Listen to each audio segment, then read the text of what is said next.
Hey there, friends. Welcome to After GMS. Happy Friday. I'm Ben Briscoe, filling in for Tracy McCain. We've got Megan Malaris and Terran Kirksey working from home today. We are also all on our phones. We got it right here to track your comments and talk with you about the news of the day. The big story, of course, right now is what's going on in the tropics. We're going to get to more of that in a moment, but first, Terran, what's it going to be like this weekend at home?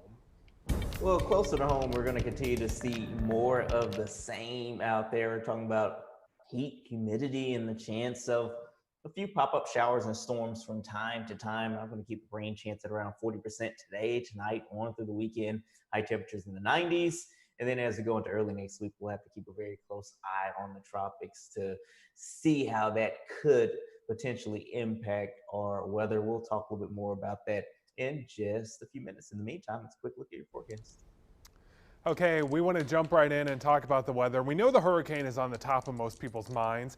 Let us know what your questions are. We've got the expert right here and he can answer it for you. A lot of people were planning beach trips right now. It's that time of year. Well, you need to pay close attention to where this storm is going to hit on the coast. Also, what do you want to know about the impacts here on the Triad? Terran can talk about all of that for you too. Megan, I know that you've been tracking some of the comments too. Yeah, and we'll give people a chance to jump on here and move in. But yeah, one of those common questions, as we heard from Chief Meteorologist Tim Buckley last night, Terran, was that, people are planning these beach trips as Ben just mentioned. Are they okay to go, especially if they will still be there Monday and Tuesday, the time frame you're expecting this storm to potentially impact the coast? Is it safe? Yeah, that's a very good question that people have been bringing up for sure. If you're going this weekend, you're checking in on Friday and leaving Sunday morning, you're probably fine to do that. You have to keep in mind, though, the rip current risk will be increasing through the weekend. So I wouldn't get in the water, but if you want to go and sit on the beach and things like that, the weather shouldn't be too bad, at least as far as a tropical system is concerned. But by Monday into Tuesday, that's when we are going to start to see this system getting a little bit closer to North Carolina. And, if we can bring up my weather graphics, maybe not right this second, but in a moment or two, we can kind of talk more about the different scenarios in play as we watch this system get a little bit closer to us. Terran, it seems pretty early in the year to have had this many storms so far. Is this just another part of 2020 being an unusual year? It is definitely unusual as far as the tropical systems are concerned. We are very, very active. We usually don't get to the eye storm this early, and there are two other disturbances that we're tracking farther out in the Atlantic, a little bit close to Africa, that could become organized systems with names as we go through the next few days as well. And you even have to keep in mind, for about 3 or 4 weeks there, we had Saharan dust over the Atlantic that was actually suppressing the activity. So if that wasn't there, who knows how many more storms that we would have developed up to this point. But speaking of the system that we're watching right now, let's go ahead and go to our graphics if we can and show you what we are looking at. And you see it right there. It really sticks out like a sore thumb as you look at the cloud tops. Okay, so you're looking at clouds, not rain, but the reds and in some cases the purples that are showing up indicates really tall clouds, which indicates really strong storms. And this is Isaias right now. This is the hurricane that we are watching. It moved across Hispaniola and it actually was able to avoid the really tall mountains on that island. So here it is right there. It says Haiti and Dominican Republic. The entire island is Hispaniola. And it kind of tracked a little bit like this. And so it avoided the tall mountains that are right in here. And the storm was able to survive. And now it's trying to get organized, but it's actually moving through an area of the atmosphere that's not really favorable for development, but it's still holding its own. And what happens over the next 48 hours will be critical to figuring out just how strong this system will end up being as it gets a little bit closer to us. So again, there's another look at it. Let's look at the latest information as of the 5 a.m. advisory. Max sustained winds up to 80 miles per hour. So it's a category 1 hurricane. It's moving pretty fast, northwest at around 17 miles per hour. So I'll kind of zoom out here and show you the forecast cone as it continues to track to the northeast. It could become a Category 2 hurricane over the Bahamas, and then it'll start to slow down and make a turn to the north as we head from Saturday on into Sunday. As that occurs, again, if the system is a little bit stronger over the Bahamas than we're expecting, then it's going to have a better chance of either maintaining its strength or getting stronger off the coast of Florida, Georgia, South Carolina, because there's really warm water in place. And the wind shear that's actually kind of slowing down its development right now won't be as bad at that point. So that's why I'm going to keep a very close eye on things as we go through the second half of the weekend. And then again, the time frame Monday into Tuesday. And as we show you this cone, I try to make this point as much as possible. The cone is for the center of the storm. So that just says that the center could be as far east as this or as far west as that. So if, obviously the worst case scenario for us would be that the center tracked all the way west like that across, Alamance County or Guilford County. That looks unlikely at this point. What looks more likely is kind of a grazing blow to the coast. So areas along and east of I-95 being the main areas of concern. And our forecast models do kind of agree with that thinking right now. So the alert levels here, again, medium to high alert for points along and east of I-95, especially for the Outer Banks. And then as you go from Wilmington and on up towards Dare County, right there along the North Carolina Virginia border. So I know I said a lot there, but the basic thing to know is, hey, things can change between now, between now and then. We're pretty confident on the timing, Monday into Tuesday. If it's slower, it's going to be Tuesday evening. If it's a little bit faster, it may come in as early as Monday morning, but confidence is high with that. Medium confidence on the track right now, and I'd put the confidence in the intensity a little bit lower at this point because, again, a couple of things could occur over the next day or two, but it did pass a big test being able to make it over Hispaniola without being seriously ripped apart yesterday into this morning.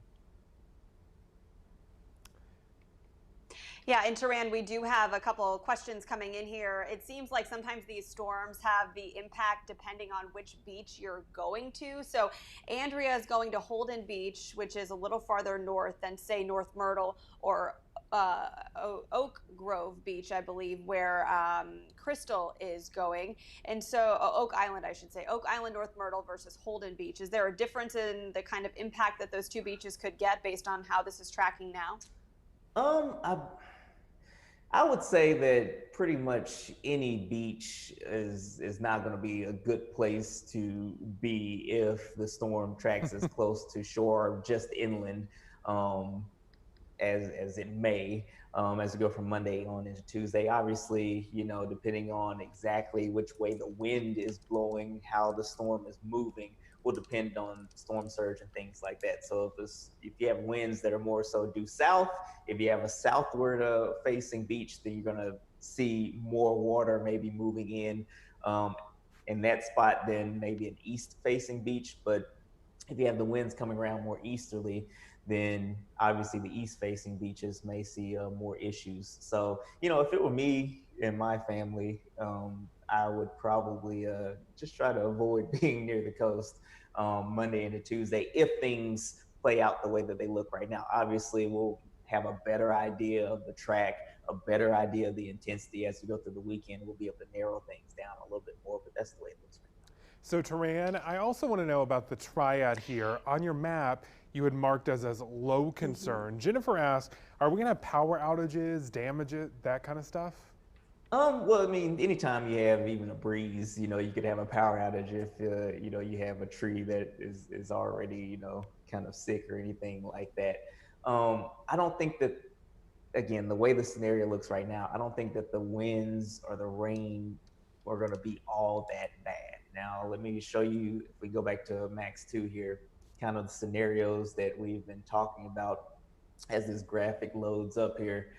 The worst case scenario for us would obviously be if this system gets stronger than expected, makes landfall, let's say in South Carolina, and then barrels right into the Piedmont. That's when we'll see our best chance of strong winds, really heavy rainfall for a while, things like that. But right now, I think the worst of it is going to be to our east. Now, we could see some rainfall and we could see some banding features set up where parts of our area see a lot of rainfall, maybe some gusty winds in those bands. So I'm not going to say all clear or anything like that. You're going to obviously want to make sure you stay weather aware. But as it stands right now, it looks like the worst of it probably going to be just off to our east. So we'll continue to watch things. We'll make adjustments as we see exactly what this system does as it approaches Florida. I mean, there are a lot of scenarios on the table.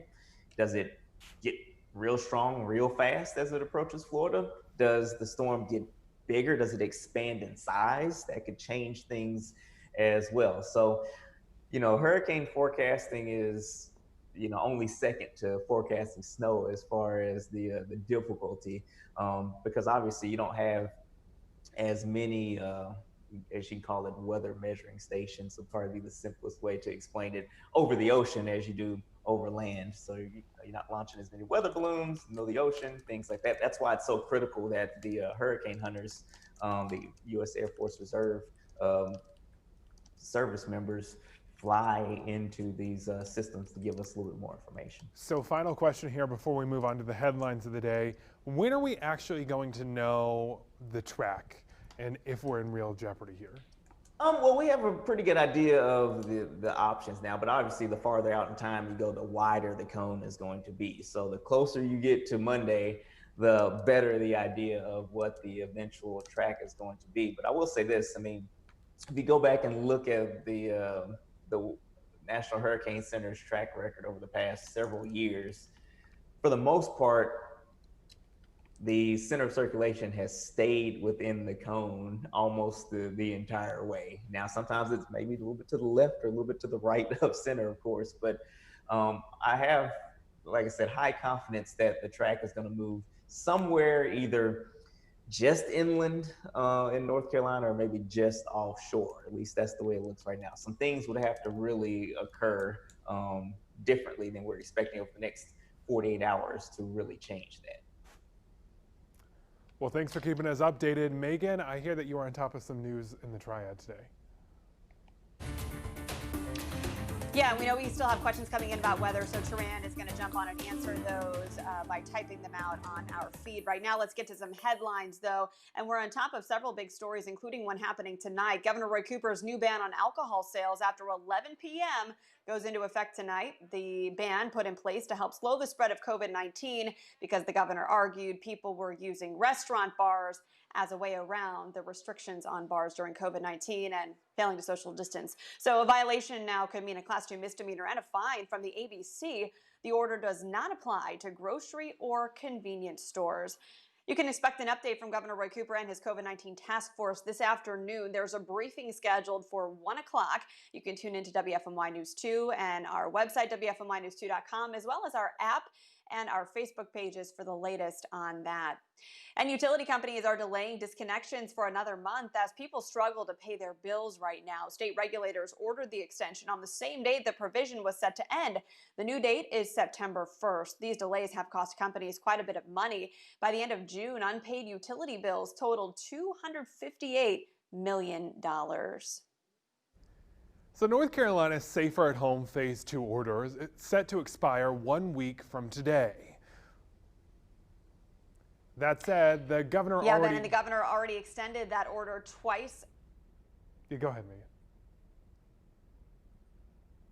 I'm sorry, Ben. Yeah, this delay sometimes causes for some interruptions here. But that said, the governor already extended Phase 2 twice already and could do so again. Or if North Carolina enters Phase 3 as it's written, that could allow gyms, bars, and theaters, entertainment venues, and such to open. So I asked him on my Facebook page, Megan Malaris News, should North Carolina enter Phase 3 as soon as possibly next Friday, reopening those businesses? A lot of you weighing in, and you can continue leaving your comment here on this live feed as well. Let's take a look at what some folks said earlier on my Facebook page. Tammy said yes to moving to Phase 3. Beth said North Carolina should have never closed. Deborah said we need to extend phase 2. It is not safe enough to go to phase 3. We might end up going back to phase 1 with stricter restrictions if we don't all pay attention and be safe. So let's see what you're saying now on the Facebook feed. Nadine said, I seriously doubt we're going to move to phase 3, not with kids doing school for 9 weeks virtually. Heather agrees, saying, I don't think we should proceed to phase 3, not even ready, even if the numbers are starting to look better. Ben, we have been analyzing those numbers.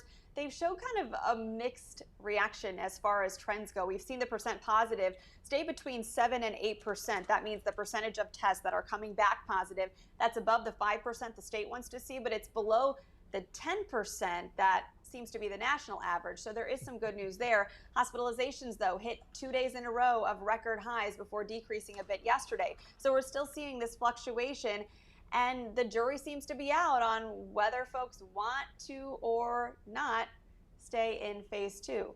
You know, there's another option too. The governor could do what's called a modified phase 2, where some more of the businesses start opening up, but things like the mask mandate, where you have to wear a mask in public, would stay in place under the modified phase 2 perhaps. No matter what happens, we do know that the governor said we're not going to get anywhere else unless everyone takes this seriously right now and follows the orders that are already in place. Yeah, so Terran, your thoughts on this? I know, you've been staying home for the most part, as you've said, with your wife, taking precautions. We've been pretty much doing the same. You know, we're going to do some outdoor dining as of recently, but I still am uncomfortable doing inside dining. So I'm taking precautions because I have a young child at home, and, I don't want to risk potentially him getting sick or getting others sick. So what are you and your wife doing? How are you feeling as potentially more businesses prepare to reopen?